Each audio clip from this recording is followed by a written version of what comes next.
Shalom, selamat pagi dan semangat pagi.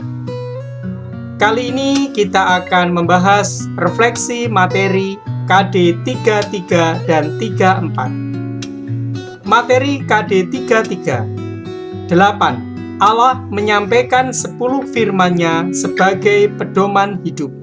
9. Bangsa Israel memasuki tanah terjanji. 10. Allah memberkati pemimpin Israel. Materi KD 34. 11. Hormat kepada orang tua. Mengapa harus ada peraturan? Apakah ada yang tahu urutan 10 perintah Allah? 1. Jangan menyembah berhala, berbaktilah kepadaku saja, dan cintailah aku lebih dari segala sesuatu.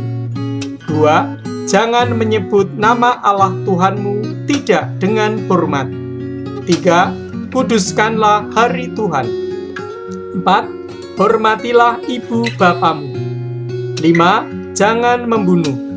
6. Jangan berzina. 7. Jangan mencuri. 8. Jangan bersaksi dusta terhadap sesamamu. 9. Jangan mengingini istri sesamamu. 10. Jangan mengingini milik sesamamu secara tidak adil. Kepada bangsa Israel, Allah memberikan 10 perintah Allah melalui Musa di Gunung Sinai sebagai pedoman hidup. Dengan 10 perintah Allah, diharapkan bangsa Israel semakin setia kepada Allah dan kepada sesama. 10 perintah Allah dibagi dalam 2 loh batu. Bagian pertama berisi firman ke-1 sampai 3, disebut hukum ibadah, karena mengatur hubungan manusia dengan Allah.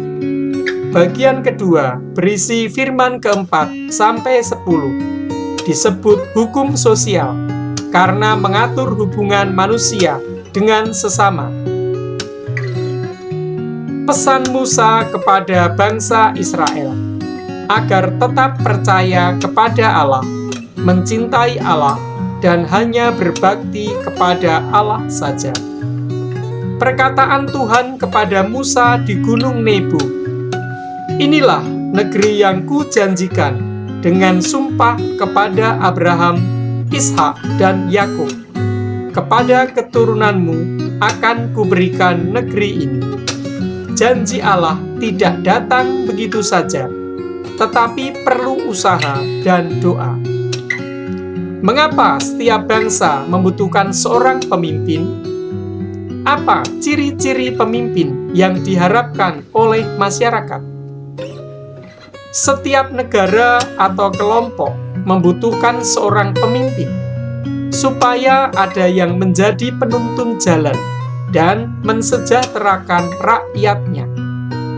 Dalam sejarah bangsa Israel, ada beberapa tokoh yang memimpin bangsa Israel, yaitu Samuel, Saul, dan Daud. Ciri pemimpin yang baik, adil, bijaksana, beriman, berakhlak mulia, mampu mensejahterakan rakyatnya, dan lain-lain. Siapakah Samuel? Samuel adalah anak dari Elkana dan Hana. Ketika berumur 3 tahun, Samuel dibawa ke Silo dan dibesarkan oleh Imam Eli. Allah memilih Samuel ketika sedang tidur. Allah memanggil Samuel sebanyak 3 kali. "Samuel, Samuel, Samuel." Dan Samuel menjawab, "Saya Bapa." Samuel menjadi seorang imam besar dan hakim yang memimpin Israel. Dalam kepemimpinannya, Samuel menyelamatkan Israel dari serangan orang Filistin dengan doa. Berkat doa Samuel, Tuhan menciptakan angin topan dan mengacaukan orang-orang Filistin. Tuhan memilih Samuel menjadi pemimpin bangsa Israel karena ia tekun berdoa, setia pada Allah, mengandalkan Allah, adil dan bijaksana. Siapakah Saul? Saul adalah putra Kisi dari keturunan Benyamin. Ia dipilih Tuhan untuk menjadi raja pertama bangsa Israel. Ia diurapi dengan minyak oleh Samuel menjadi raja.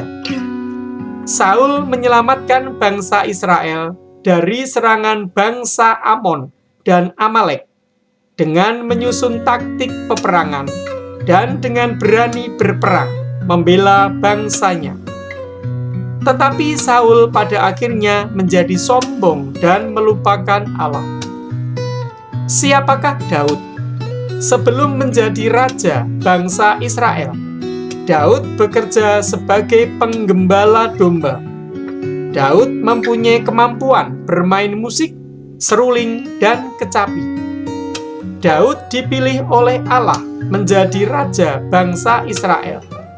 Karena saat itu Saul sudah tidak setia kepada Allah dan sombong. Daud menyelamatkan bangsa Israel dari serangan orang Filistin dengan mengalahkan Goliat menggunakan ketapel. Daud adalah seorang yang rendah hati, taat, dan setia kepada Allah, serta adil dan bijaksana, dan selalu memerintah atas nama Allah. Mengapa kita harus menghormati orang tua? Apa saja yang telah kita terima dari mereka? Apa yang telah kita berikan untuk membalas cinta mereka? Kitab Yesus bin Sirak bab 3 ayat 12-16. Anakku, tolonglah bapamu pada masa tuanya. Jangan menyakiti hatinya di masa hidupnya. Pun pula kalau akalnya sudah berkurang, hendaklah kau maafkan. Jangan menistakannya sewaktu engkau masih berdaya. Kebaikan yang ditunjukkan kepada Bapa tidak sampai terlupa, melainkan dibilang sebagai pemulihan segala dosamu. Pada masa pencobaan, engkau akan diingat oleh Tuhan, maka dosamu lenyap seperti air beku yang kena matahari. Serupa penghujat, barang siapa meninggalkan bapa mak, dan terkutuklah oleh Tuhan orang yang mengerasi ibunya. Surat Rasul Paulus kepada jemaat di Efesus bab 6 ayat 1-3. Taat dan kasih. Hai anak-anak, taatilah orang tuamu di dalam Tuhan, karena haruslah demikian. Hormatilah ayahmu dan ibumu. Ini adalah suatu perintah yang penting, seperti yang nyata dari janji ini, supaya kamu berbahagia dan panjang umurmu di bumi. Tanpa mereka, kita tidak akan pernah ada di dunia ini. Sekian dan terima kasih. Tuhan memberkati.